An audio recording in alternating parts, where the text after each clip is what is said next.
The relevant question when evaluating a given person is not, does that person have the right value system? The relevant question is, does that person have any value system? And the reason it is the relevant question, and it's not a moral question, okay? The reason it is the relevant question is that if somebody has no values, then that person is a wimp. And the reason is simply that if you have values, that means that you believe there to be a way that things really should be, and you therefore believe that things simply must be fought for. You see reality as being fundamentally incoherent if things are not that way. And if that is your outlook, you are going to be pretty tough. You are going to fight. You will fight hard. Are your values the right ones? Is your conception of how reality should be the right one? Well, surely it's wrong in many ways, whatever that even means. But that's not what is relevant. The specific identities of the values you have are really just foils. What is relevant is that you value something, and that completely changes the equation. When you have two people, and I'm going to be a misogynist here because that is what I am. I am a misogynist. It's just a fact. But when you have two men who, each of whom believes in something, each of whom has a value system, they will fight each other when they conflict. They will, if each sees the other as being a a a somebody that can potentially be vanquished, then it is worth that person's while to engage the other.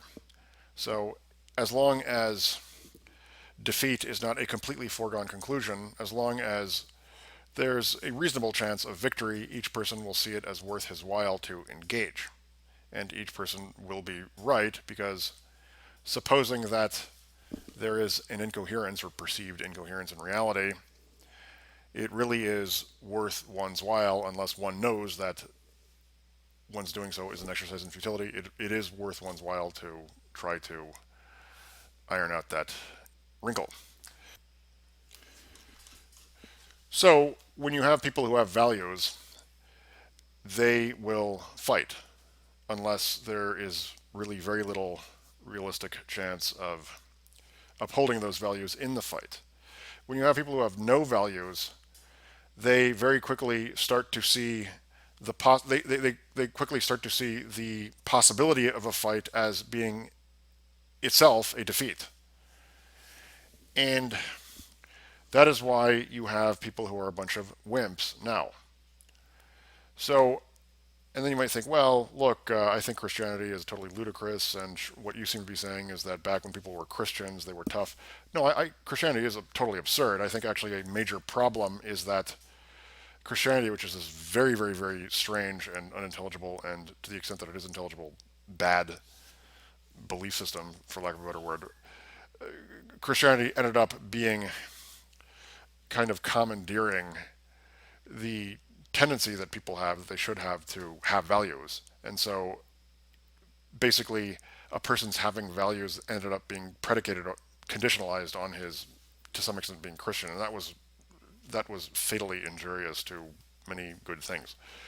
And I think to the extent that people really did have merit, it's because they had non-Christian values, which might have been kind of vehicularized. That's an ugly term, but you get the idea. By Christianity. In any case, so no, what happened now is that people have been told that values are prejudices, which is true, but which is only which is not really the relevant part of the story, and therefore they don't really have any values.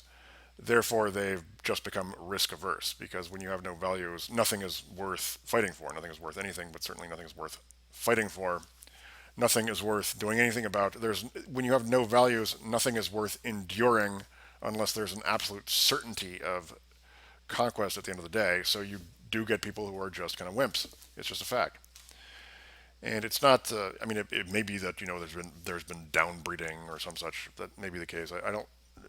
But even if that it has been the case, which is questionable, I don't think that's really the operative factor. It's just people who don't have values are weak. They're wimps. There is in fact no objective reason for them to endure anything unless they know that by doing so they will be guaranteed a pleasurable and enjoyable outcome, an outcome that they see as positive, and that makes them wimps. I mean, it's just a fact. And I mean, they are right to be wimps, given that they value nothing. And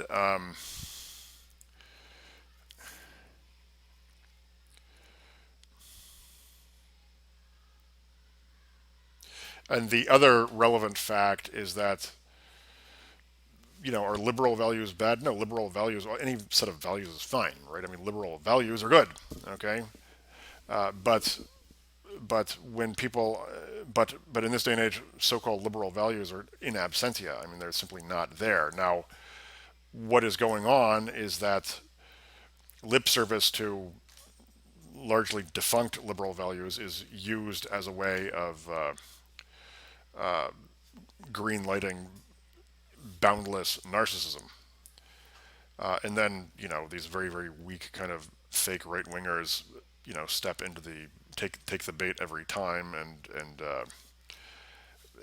give credence to this otherwise you know totally obvious paper tiger of faux liberalism that's going on. So no, no, it's not that liberal values are wrong. Liberal values are fine, right? I mean, any given set of values is fine. I mean, any if somebody believes that there is something that there is a better that there is that things could be better and that this better possible reality is worth fighting for, that's really the relevant thing. I mean, some value systems are better than others, but the really relevant question is whether somebody has a value system now. And until that condition is met, all other questions are of no importance. And a liberal set of values, in the relevant sense of the word liberal, is just not a set of values. It's a non-set of values.